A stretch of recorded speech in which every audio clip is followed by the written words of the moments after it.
You're siding with the perpetrators and you're ignoring the victims. I am deeply sorry for what any victim has been through, especially as a result of that monster. Tonight, Representative Nancy Mace meeting with the press to discuss what she has read in the unredacted Epstein files. Mace also voicing her frustrations and concerns with the Department of Justice, the FBI, and CIA about their handling of the victims' names in their cases. Our Cameron Lime spoke with Mace about the files and what she hopes happens next. Cam? Yeah, Tessa, according to Mace, all members of Congress were given just 2 hours a day with the unredacted files.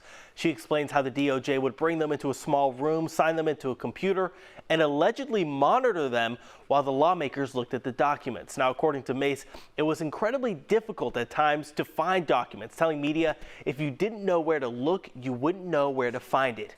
Mace bringing back documents from the nation's capital, claiming in the files there are victims named who lived here in the Lowcountry. We're talking about a billionaire with a lot of billionaire friends, so we shouldn't be surprised that it reached into South Carolina. It probably reached into every state in the United States, whether it was business or fraud or sex trafficking, prostitution, you name it. And Mace was this had to touch people in every state in the country.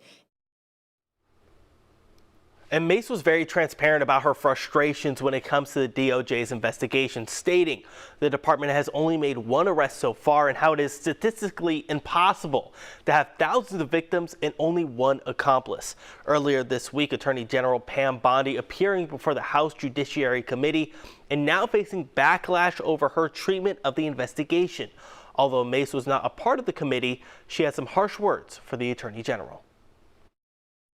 She was asked a tough question. She discussed the Dow and how high the stock market was doing. It's shameful. I mean, they've gone to the FBI, they've gone to the DOJ, and it fell on deaf ears. So to say to them, you can come and talk to us anytime when they've been denied that up until this point, it's, you know, and they've been denied it, it's not just Pam Bondi. I mean, this is Merrick Garland. This is Joe Biden. This is Barack Obama. This is George Bush. This is everyone under their leadership as well that turned a blind eye to all of this. And Mace continued saying that if the DOJ does not take action, then she would. Tessa? Now, did she elaborate at all at what actions that she would take? She didn't go into detail exactly what she would do, but she said that if we, quote, need to publicly shame these people out of civil society and existence, then that's exactly what we'll do. All right, and we'll continue to watch that. Thank you, Cam. Well, President Trump says he didn't know his Commerce Secretary visited Jeffrey Epstein's island, and he again denies ever going himself.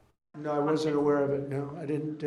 I actually haven't spoken to him about it. I wasn't. But from what I hear, he was there with his wife and children. And I guess in some cases, some people were. I wasn't. I was never there. Somebody will someday say that. I was never there. Commerce Secretary Howard Lutnick admitted to senators earlier this week that he met with Epstein twice after the New York financier was convicted in 2008 of soliciting prostitution from a child. Until then, Lutnick had claimed he cut ties with Epstein after 2005. He now faces bipartisan calls to resign. He was in business with Jeffrey Epstein, and this was many years after Jeffrey Epstein was convicted, lightly sentenced, but was convicted for sexual crimes. So he's got a lot to answer for, but really he should make life easier on the president, frankly, and just resign. Now, Lutnick isn't accused of any wrongdoing. He has downplayed his relationship, though, with Epstein.